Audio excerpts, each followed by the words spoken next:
ಈ ವಿಡಿಯೋ ಬಂದು P C O D ಅವರಿಗೆ. ಯಾರು ನಾವು PCOD ಸಫರ್ ಮಾಡ್ತಿರ್ತಾರೋ ಅವರಿಗೆ ನನಗೆ ವೆಯ್ಟ್ ಲಾಸ್ ಆಗ್ತಿಲ್ಲ ಅಥವಾ ನನ್ನ ಪೀರಿಯಡ್ಸ್ ಪ್ರಾಬ್ಲಮ್ ಅಥವಾ ನಾನು ಕನ್ಸೀವ್ ಆಗ್ತಿಲ್ಲ ಅನ್ನೋರವರಿಗೆ ಈ ವಿಡಿಯೋ ತುಂಬ ಹೆಲ್ಪ್ಫುಲ್ ಆಗುತ್ತೆ ನಾನು ಕೊಡೋ ಅಪ್ಡೇಟ್ಸಲ್ಲಿ. ಸೊ ನಾನು ಬಂದು 92 ಇದ್ದೆ. 92 ಇಂದ ಹೇಗೆ ನಾನು 72 ಬಂದಿದ್ದೀನಿ. ಸೊ ನಾನು ಏನೇನು ತೊಗೋತಾ ಇದ್ದೀನಿ ವೆಯ್ಟ್ ಲಾಸ್ಗೋಸ್ಕರ ನಾನು ಏನೇನು ಸರ್ಕಸ್ ಮಾಡ್ತಾಯಿದ್ದೀನಿ. ಸೊ ಯಾವ್ಯಾವ ರೀತಿ ಸರ್ಕಸ್ ಮಾಡ್ತಾಯಿದ್ದೀನಿ. ಸೊ ಯಾವ ಎಷ್ಟು ಗ್ಯಾಪಲ್ಲಿ ನಾನು ಎಷ್ಟು ವೆಯ್ಟ್ ಲಾಸ್ ಮಾಡಿದ್ದೀನಿ ಅನ್ನೋದೆಲ್ಲ ನಾನು ಅಪ್ಡೇಟ್ ಕೊಡಬೇಕು ಅಂದ್ಕೊಂಡಿದ್ದೀನಿ. ಯಾಕಂದರೆ PCOD ಸಫರ್ ಪಡ್ತಿರೋರಿಗೆ ತುಂಬ ಯೂಸ್ ಆಗ್ತಿದೆ. ಯಾವ ಡಯಟ್ ತೊಗೋತಿದ್ದೀನಿ, ಯಾವ ಡಯಟ್ ನಾನು ಫಾಲೋ ಮಾಡ್ತಾಯಿದ್ದೀನಿ, ಯಾವುದೋ ಒಂದು ಫುಡ್ ತುಂಬ ಎಫೆಕ್ಟಿವ್ ಇದೆ PCODಗೆ. ಆ ಫುಡ್ ಯಾವುದು ಅನ್ನೋದು ನಿಮಗೆ ನಾನು ಹೇಳಬೇಕು.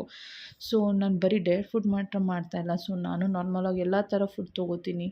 ನಾನು ರೆಸ್ಟೋರೆಂಟ್ಸ್ಗೆ ಹೋಗ್ತಿರ್ತೀನಿ, ಆವಾಗ ತುಂಬ ತಿಂತೀನಿ, ಏನು ಬೇಕು ಅದೆಲ್ಲ ತಿಂತೀನಿ. ಸೊ ಇವಾಗೂ ಸಹ ನಾನು ಡಯಟ್ಸ್ ಸ್ಟ್ರಿಕ್ಟಾಗಿ ಮಾಡ್ತಿಲ್ಲ. ನಾರ್ಮಲಾಗಿ